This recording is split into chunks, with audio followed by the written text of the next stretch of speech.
नमस्कार, स्वागत है आप दर्शकों का। आप देख रहे हैं न्यूज़ 18 का डिजिटल प्लेटफॉर्म। मैं हूं आपके साथ रजनी चौबे।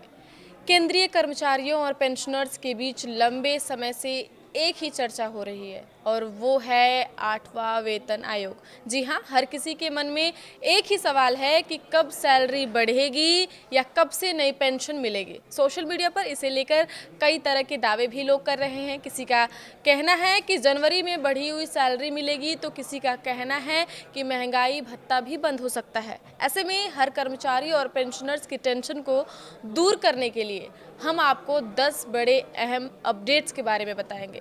तो सबसे पहले अपडेट्स की बात कर लेते हैं।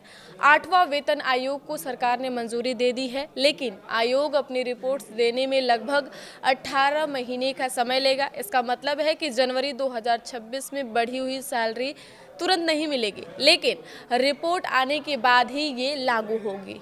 नेक्स्ट अपडेट की बात कर लेते हैं। रिपोर्ट्स के मुताबिक 8वां वेतन आयोग अगर मान लिया जाए तो नई सैलरी 1 जनवरी 2026 से लागू हो सकती है, लेकिन पैसे तुरंत आपके अकाउंट में नहीं आएंगे। कर्मचारियों को थोड़ा इंतजार करना पड़ेगा, क्योंकि पूरी रिपोर्ट आने और सरकार की अप्रूवल के बाद ही बढ़ी हुई सैलरी और एरियर का पैसा मिलेगा। तीसरी अपडेट के बारे में बात कर लेते हैं। सोशल मीडिया पर कुछ लोग ये बात कह रहे हैं कि 8वें वेतन आयोग में महंगाई भत्ता यानी डीए और मकान किराया भत्ता एचआरए हमेशा के लिए बंद हो जाएगा, लेकिन सरकार ने साफ साफ कह दिया है कि ऐसा कुछ नहीं होने वाला है। डीए और एचआरए पहले की तरह ही मिलते रहेंगे। चौथे बड़े अपडेट की बात कर लेते हैं।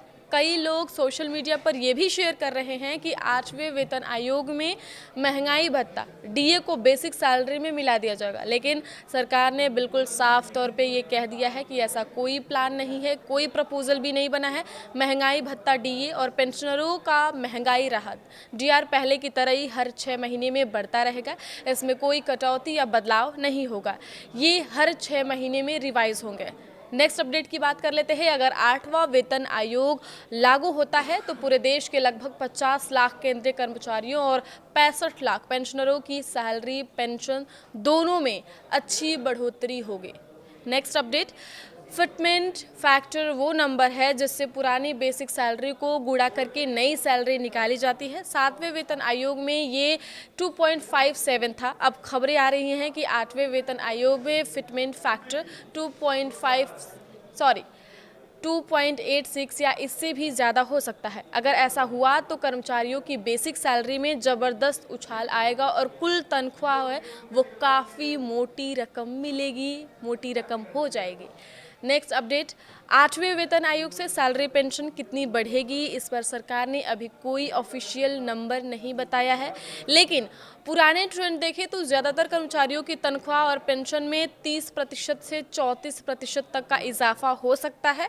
ऊपर से नई बेसिक सैलरी पर महंगाई भत्ता डीए और महंगाई राहत डीआर भी लागू होगा, जिससे कुल फ़ायदा और भी ज़्यादा हो जाएगा।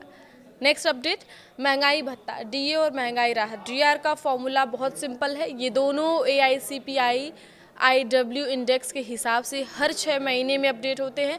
8वें वेतन आयोग के बाद भी यही तरीका चलता रहेगा, कोई बदलाव नहीं होगा।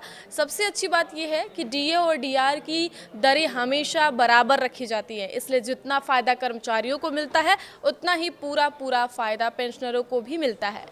नेक्स्ट और आखिरी अपडेट की बात कर लेते हैं। जब 1 जनवरी 2026 से नई सैलरी और पेंशन लागू होगी तो उस दिन से लेकर रिपोर्ट फाइनल होने और पैसे आने तक के सारे पूरे महीनों का एरियर भी एक साथ मिलेगा।